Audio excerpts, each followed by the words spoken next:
विज्ञान हमें एक बहुत ही जरूरी बात सिखाता है कि ऊर्जा ना ही बनाई जा सकती है और ना ही पूरी तरह से खत्म की जा सकती है।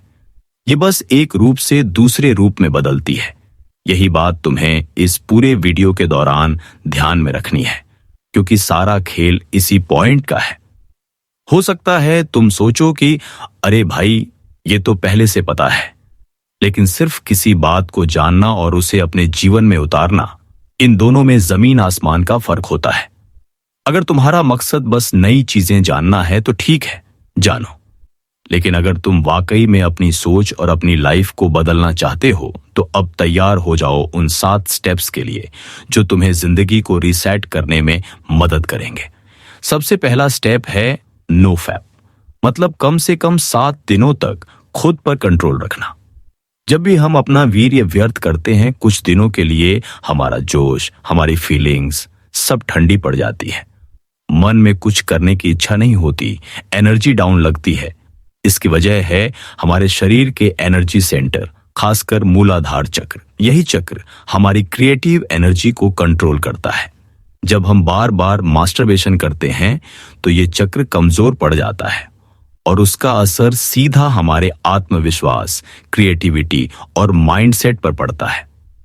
थिंक एंड ग्रो रिच किताब में 500 मिलियनियर लोगों का इंटरव्यू लिया गया और उनमें से ज्यादातर ने ये बात मानी कि उन्होंने अपनी सेक्सुअल एनर्जी को ट्रांसम्यूट किया, यानी उसे काबू में रखकर सही दिशा में लगाया। आज हजारों लोग इंटरनेट पर लिख रहे हैं कि नोफैप से उनका मूड बेहतर हो गया, फोकस बढ़ गया, कॉन्फिडेंस आसमान छूने लगा और वो पहले से ज्यादा डिसिप्लिन में आ गए। मैंने भी इसे अपनाया है और सच कहूं तो ये एक जादू जैसा एक्सपीरियंस है। पर सिर्फ 7 दिन कंट्रोल करना ही काफी नहीं, इसे टिकाए रखने के लिए अगले स्टेप्स जरूरी है। दूसरा स्टेप है तुम्हारे सोशल मीडिया एल्गोरिदम को रीसेट करना। देखो, आज के दौर में सोशल मीडिया एक ट्रैप बन चुका है। हम जो कंटेंट बार बार देखते हैं वही हमें बार बार रिकमेंड होता है। अगर तुम semi nude models, time pass memes या वल्गर शॉर्ट्स देख रहे हो तो सोशल मीडिया तुम्हें वही परोसता रहेगा और ये तुम्हारे ब्रेन को अंदर ही अंदर पॉल्यूट कर देता है, जिससे तुम्हारा माइंड नोफैप से भटकने लगता है। तो सबसे पहले उन सारे बकवास अकाउंट्स को अनफॉलो करो। चाहे तो एक नया अकाउंट बना लो और सिर्फ उन पेजेस को फॉलो करो जिनसे तुम्हें असली में कुछ सीखने को मिले। जब तुम प्रोडक्टिव कंटेंट देखोगे, लाइक करोगे, उस पर एंगेज करोगे, तभी एल्गोरिदम समझेगा कि तुम्हें असली ग्रोथ चाहिए और यही तुम्हें नो फैप में टिकाए रखने के लिए सबसे बड़ा हथियार बनेगा। तीसरा स्टेप है ज़ॉम्बी स्क्रोलिंग बंद करो, यानी मोबाइल पर बेवजह स्क्रोल करना बंद। तुम्हारा ब्रेन कोई डस्टबिन नहीं है कि जो मिला वही डाल दो। आज की दुनिया में लोग 10 सेकंड में ही बोर हो जाते हैं और अगला वीडियो स्क्रॉल कर देते हैं। एक स्टडी के मुताबिक आज इंसान का ध्यान देने की क्षमता केवल 8 सेकंड रह गई है। पहले ये 1 मिनट से ज्यादा हुआ करती थी। जब तुम लगातार रील्स या शॉर्ट्स देखते हो तो तुम्हारा माइंड आदत डाल लेता है कि हर 5 से 10 सेकंड में एक और देख लेना चाहिए, सेकंड में कुछ नया चाहिए।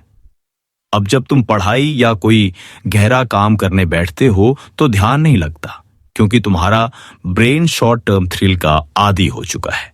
इसलिए अगर सच में अपना ध्यान वापस पाना है तो सबसे पहले घंटों की स्क्रोलिंग बंद करनी होगी।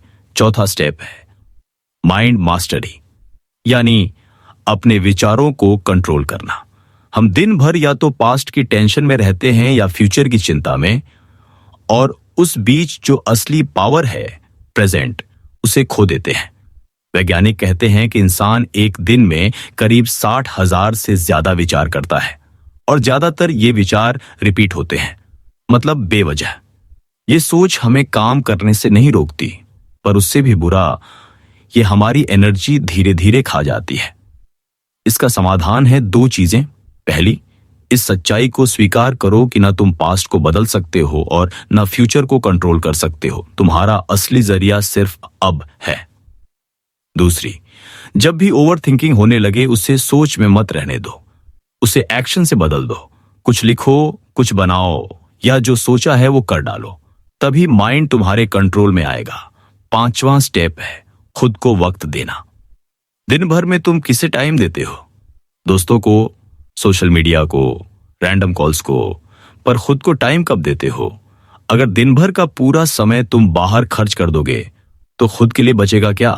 रोज कम से कम 1 घंटा ऐसा रखो जिसमें ना कोई कॉल, ना कोई नोटिफिकेशन, बस तुम और तुम्हारा मिशन। उसी 1 घंटे में तुम जिम कर सकते हो, पढ़ाई कर सकते हो या ध्यान। ये मी टाइम ही तुम्हें बाकियों से अलग बनाएगा। 6वां स्टेप है अपनी सोच बदलना। तुम्हारा खुद के बारे में विश्वास ही तुम्हारी असलियत बन जाता है। अगर तुम हर दिन सोचते हो मेरे से नहीं होगा, मैं हारता ही हूं, तो तुम वैसा ही बनते जाओगे। लेकिन जब तुम खुद से कहना शुरू करते हो मैं कर सकता हूं, मैं फोकस्ड हूं, मैं अपनी लाइफ का कंट्रोल अपने हाथ में ले रहा हूं, तब से लाइफ बदलने लगती है। इस विश्वास को रोजाना मजबूत करो। मिरर में देखकर बोलो, आंख बंद करके खुद को विजुअलाइज करो जैसा तुम बनना चाहते हो। धीरे धीरे ब्रेन उस इमेज को पकड़ लेगा और उसी के हिसाब से काम करेगा। आखिरी और सबसे दमदार स्टेप, अपनी सेल्फ इमेज को रिक्रिएट करना। इंसान जैसा खुद को मानता है वैसा ही बनता है। अगर तुम खुद को कमजोर, आलसी, नाकामयाब मानते हो तो तुम्हारे ब्रेन और एक्शंस भी उसी हिसाब से होंगे। पर अगर तुम रोज खुद को उस इंसान के रूप में देखो जो फोकस्ड है, डिसिप्लिन्ड है, कामयाब है, तो तुम्हारा माइंड और बॉडी भी वैसा ही ढलने लगेंगे। हर दिन कुछ मिनट खुद के साथ बिताओ, आंखें बंद करो और अपने बेस्ट वर्जन को सामने देखो। शुरुआत में ये थोड़ा अजीब लग सकता है, लेकिन यही विजुअलाइजेशन तुम्हारी रियलिटी को बदलेगा। तो दोस्त, ये थे वो 7 साइंटिफिक और प्रैक्टिकल स्टेप्स जो तुम्हारे माइंड को रीसेट कर सकते हैं और तुम्हारी जिंदगी को एक नया टर्न दे सकते हैं। अब फैसला तुम्हारा। क्या तुम पुरानी आदतों में उलझे रहोगे या आज से एक नई शुरुआत करोगे? एक लाइक जरूर देना और चैनल को सब्सक्राइब करना मत भूलना। अच्छे रहो, अगली वीडियो में मुलाकात होगी।